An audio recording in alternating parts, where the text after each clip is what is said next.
So I'm at the Cut and Sew shop here in Dublin in Ireland with Bryan. I have to say it's one of the most trendiest, social, vibrant barbershops that I've been in Ireland. And I'm just here with Sean just to find out a little bit about where he started and where he's going with barbering. So with that said, Sean, tell me where and when did you start in barbering exactly, and what was your inspiration and motivation to become a barber? So as we were just speaking about previously, the cameras rolling, we started out in hairdressing with a company called Tony and Guy, which in my opinion was the highest ladies hairdressers or salon I could work in Ireland, and their education was next to none. So after a couple of years, I'm cutting hair about 9 years now, and maybe about 3 or 4 years ago I started to notice a bit of a change, or a bit of a, through movies and films, I took huge inspiration from certain haircuts that I kind of wanted to do that I wasn't able to do in a salon. And I started a pop-up shop, which was just called Cut and Sew, which is a funny name for a barber shop, but it was set up in my friend's record shop on a Saturday only, and it was just walk-ins. So obviously I seen the Scoring documentary, and through movies and films and stuff like Mad Men and Boardwalk Empire and stuff like that, I kind of wanted to get in on the action, because nobody was really rocking them haircuts that were in them movies and TV shows at the time, and hairdressing just kind of wasn't doing it for me. So a friend of mine let me set up a pop-up shop, which isn't in this shop, it's in our original store in Temple Bar, and we kind of just set it up to see how it would go for the love of barber, because I didn't classically know how to cut hair in a traditional sense. And then we set up Cut and Sew then as a Saturday pop-up shop, and within 2 months I pretty much had to hand in my notice as a hairdresser, because the queue was literally coming down the stairs to this hipster, trendy barber shop. And then that's where it started, and that was just, it was 2.5 years ago, and it's just kind of gone from a pop-up shop to being, I'm married to the shop now. So it's amazing to see how quick it's grown in such little time, Okay. And the name, Cut and Sew, I mean, I was on the plane trying to figure out where Cut and Sew ties in with an actual barbershop. Explain that to me. Yeah, a lot of people call it Cut and Sew, but it's Cut and Sew. What happens is, a friend of mine that we originally had this idea over a few too many Guinnesses, we're discussing the name of shops, and I didn't want to call it like Sean's Barbershop or like Larry's Barbershop, because I feel like it would just like eliminate it and just make it to be about one person. And in my head I worked for a company, I worked for various companies, and I always felt like, you know what, I know I could run a really good company. And then he was like, well, do you kind of like t-shirts and brand? And I was like, I love apparel, and I love like companies like APC and Supreme, and I was like, I'd love to have a cool shop and I could cut hair in it. And he said, well, why don't we do haircuts and I can make t-shirts and we can kind of cut and sew it together. And I was like, it sounds scary to go to a barbershop called Cut and Sew, but at the same time it's not about Sean, it's about, it could grow to anything. So it's become, in my opinion, the leading barbershop in Ireland, because it is about the other people, it's not just about me. I'm just like, I'm the Alex Ferguson of the crew, and it's just after blossoming into this amazing community. The 2 shops, a third on the way, and because of the name, it kind of sews in with Cut and Sew, and we all just love cutting hair, and it sews together. So I thought I was kind of coming to Coronation Street Underworld, and there was going to be a load of machinists here. This was actually an alteration shop. Oh, there you go. Yeah, we have something in the back there, maybe. Okay. And tell me what you do, what you specialise in here. What's the haircut speciality? Why would someone come in this shop? To be honest, they come in obviously via the name above the door, and what we've done to previous customers and word of mouth to spread over the last 2.5 years. Generally, it's obviously, no disrespect to any other barbershop, we spend a lot of time on education, and I spend a lot of money on education, and I believe that's part of the success. I think people come in generally for a good solid haircut, but because we work by appointments, we have a consultation like you would in a salon, and I know a lot of people aren't into that, but it really works for us. And as you can tell from the success of it being a one-man pop-up shop, like, and a one-man show, to now becoming as successful as it is, I think people come in because they know they're guaranteed a really good haircut every time. It doesn't matter if it's 5 o'clock on a Friday evening or 10 o'clock on a Monday morning, the same amount of time is dedicated to that actual customer all the time. and that's how I think it's grown so quick. In terms of style, what are you, like a short, tight hip hop kind of specialist, or long styling, or you're kind of? Me personally, I'm the old guy in the shop and I'm only 29, so all the cool younger guys that work with me, skin fades, you know what I mean? Obviously getting equipment from yourself and like foil shavers and T-outliners, and really skin tight haircuts are really in, so you need to have the right tools to do that. And a lot of barbershops, obviously you might notice in Ireland, they don't go shorter than a classic wall clippers, which is like 0.1 millimeter. So when someone says they want a 0 or a fade to 0, how do they get that? So we obviously implement using the wall detailer or a foil shaver or a balding clippers. 90% of shops in Ireland don't use anything shorter than, like, you know, a standard wall clipper. So you can't get a skin fade all over Ireland. So we kind of specialise in going from nothing, blending up seamlessly, and that's a big part of what we do. You see me smiling a lot here, and the reason I'm smiling a lot is because half the reason why I actually came up with the frequency 60 Hz converter is because I used to travel around as a salesman and a wedding photographer, and I would go into shops and I just want a standard 0.2, and they would have like a wall sterling, and they'll try and cut my hair, and it's like I'm like sitting there in embarrassment that it's not actually doing anything. So I had to go for American stuff where I could actually get tighter and lower, and obviously that's where the frequency 60 Hz come around. So everything you've said there resonates with me. So, of course. And that is a big part of the success of the shop. You know, I didn't really believe in, you know, a good workman blames his tool, or, you know, he blames his tools or whatever, but by having the right equipment, we can get the job done. And you really need that, especially in this day and age when, you know, we have the internet, you know what I mean? People want to see what they see in America. And from some of the people who you've met who are some of my heroes, I'm like, he's using the same tools that I got from you. And if we don't have the same tools as them guys, we can't do the same job. So these little guys, they travel all over Ireland to just get a haircut here. And they're like, oh, can I get a 0 or a bald fade? And a lot of people don't actually tell them the truth. But like, we have the tools to do that. And it's simple, you know? So it's, you need the right tools to get the right job done. Indeed.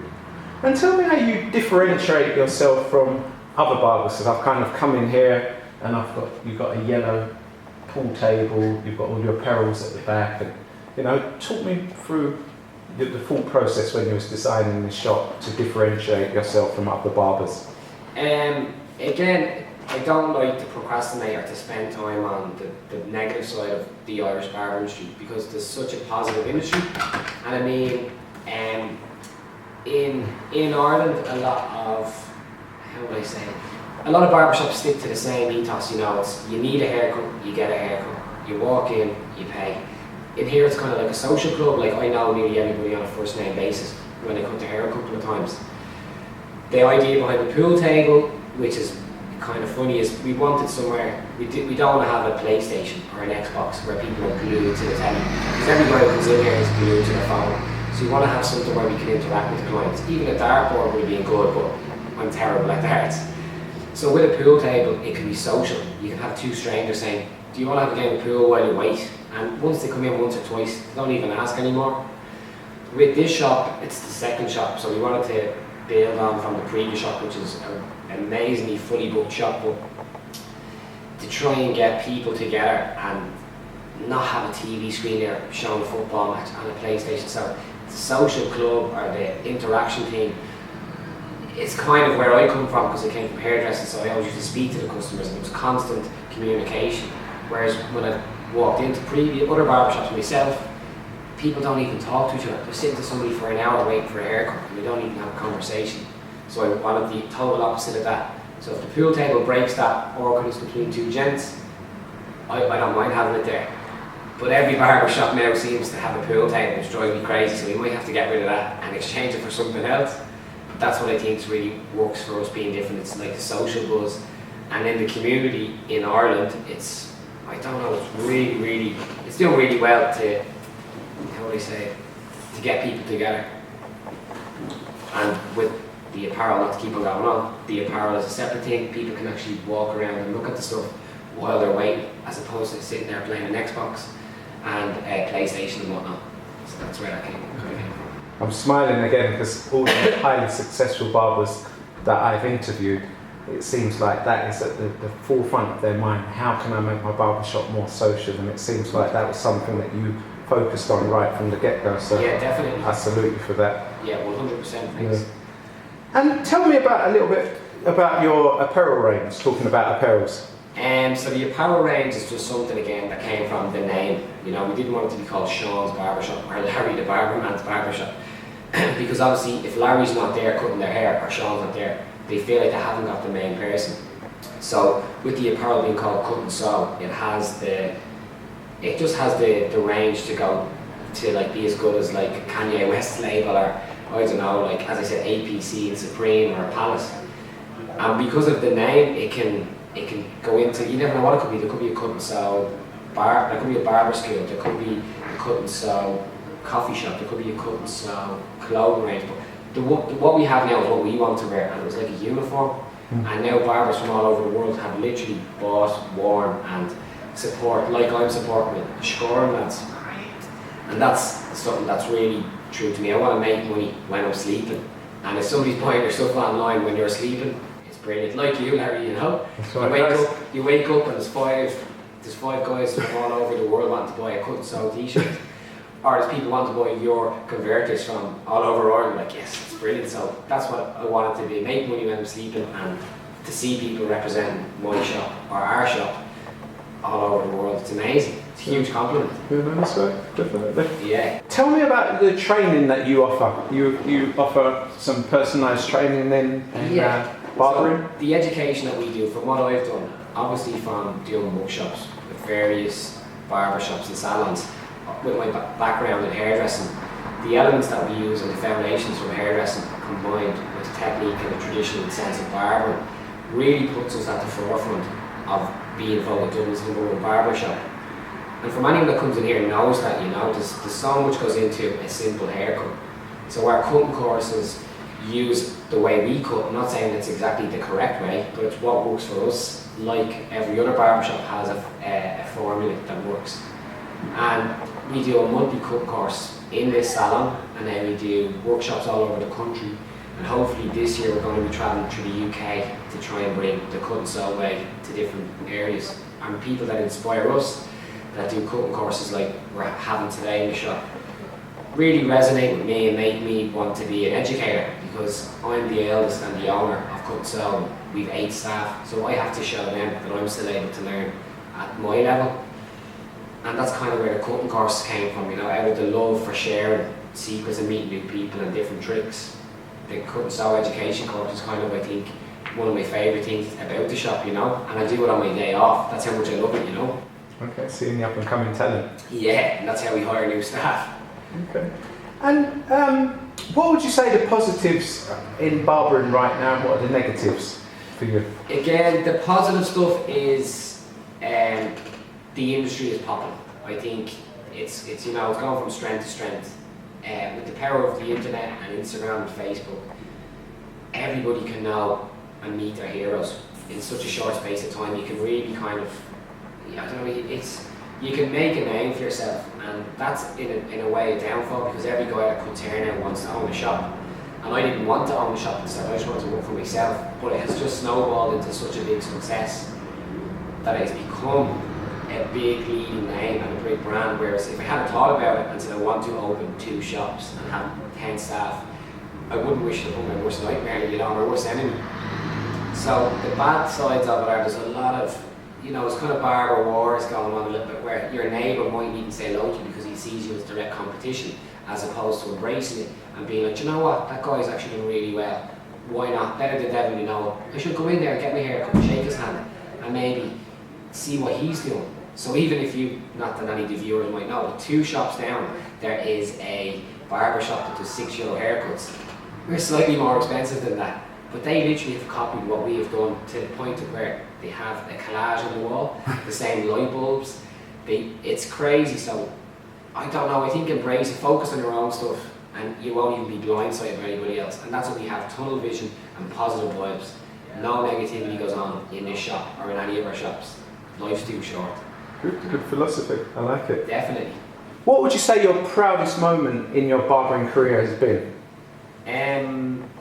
I would love to say getting an interview from Larry the Barberman, which is it's pretty up there. Thank you. But there's so many little things. But to be honest, when I see, for me, and it's kind of selfish, when I see somebody that I've taken on as an apprentice to now be, in my opinion, doing maybe better haircuts than me and just as good, and seeing someone else's success grow from the roots that I've put in, from this person not being able to cut hair and to be shaking doing a haircut, that to me is really touching. I'm like, wow, I feel like I don't even have any kids, but I'm like, this is amazing that what we have done has worked. And it's real honest. I'd love to say opening a shop or making money, but that's not, if that was what drove you, I could do any business, and that's not what it is. So I think it's the staff growing. It's, you know, I need to be welling up here if it was a bit later in the day. But I think staff progressing to me is the biggest compliment. I feel proud. That's genuinely how I feel. Okay. Well, you have a great ability to communicate yourself, Sean. Will there be any stage appearances from you in the near future? Because I think you've got the ability to do that. Yeah, I haven't seen you on any flyers as yet. I'm kind of pretty focused on what I do at the minute. I'm going to be at Barber Connect we have our own stand at Barber Connect, and I want to not do hair because I want to talk about the apparel and the education things. But for Gary Spencer in the Great British Barber Bash, I'm going to do a one-off appearance in June. And I think I know that I'd be quite good on stage and education and presentation. And the Irish charm works pretty good. But it's not something that I'm really passionate about at the minute. But I would love to be offered to go and work with some of my heroes and to do seminars and to represent cut and sew so people can see what all the hype is about. But that's all I'm doing this year that I know of. Okay, and I'm just going to ask you two short questions because we've got people outside for the seminar. The workshop. Firstly, how instrumental has social media been in the growth of this business? How important is it? Yeah. This shop wouldn't be where it is without social media. It would just be John's Barbershop or Mick's Barbershop, or Cut and Sew wouldn't be out there. So from having a YouTube channel, from following and subscribing to people like yourself and other educators, and like, you know, I can't even think, and then my mind's got blanked out. You're here, but one of my favourite barbers, I think it was Vic the Barber. Vic the Barber, yeah. From watching his videos, I spend about an hour every evening watching other barbers' haircuts. And now all of a sudden we have a following. I've racked up a couple of 100,000 views from our haircuts online. Cut and Sew wouldn't have the buzz about it without doing interviews like this and social media. So if anybody's thinking about opening a shop or that's struggling, use it to your advantage, you know. Don't just sit there and wait for someone to come in. Take photos, have a Snapchat, have a Twitter account, and an Instagram is at the forefront of the best barber app you can have. There's no bullshit. It's just a photograph of a haircut. You know, tag Larry the Barberman in it because you're using his equipment, and then tag your peers in it to get known. It's free. Why not use it? You know. Okay. And the final question: you're opening up a new shop. Tell me why you're opening up the new shop and how this new shop will be different from this shop, if at all. Yeah, I don't want to say too much about it, but it's going to be based on some of the barbershops I like in New York and America. So, without saying too cheesy, it's going to be a little twist to this barbershop. There's like a little secret room in the back that's going to be associated with the regular barbershop. Kind of like Blind Barber New York, based on Rudy's, based on Mr. Brown. It should be like a speakeasy in the back that everyone doesn't know about, but that we tell people, i.e. like this interview. And then what happens is, it's going to be it's like a different market, so every shop should have its own personality. And this shop, I think, is going to be catered to a slightly older gent. It won't be as casual as I'm dressed, you know, we might make it more traditional, dress as smart as you are, you know, wear brogues, and I know it will be a success, but I just don't know kind of what the market is just yet. We're at capacity in both shops, and I can't knock down any more walls to fit in more chairs just yet. So we need another shop because the hype that's building around Cut and Sew is, you know, we need more. We need to be catering to more of the men of Dublin. So that's why we're opening a new shop. Okay. Sean, I wish you every success with your new shop and all your education endeavours, and I hope you keep cutting and sewing till you've got a range as fast as Dolce & Gabbana. Yeah. You're first, Larry, for whatever apparel you want, so don't forget me. I will do so. Thank you very much for that. I appreciate that. Nice one. Thank you.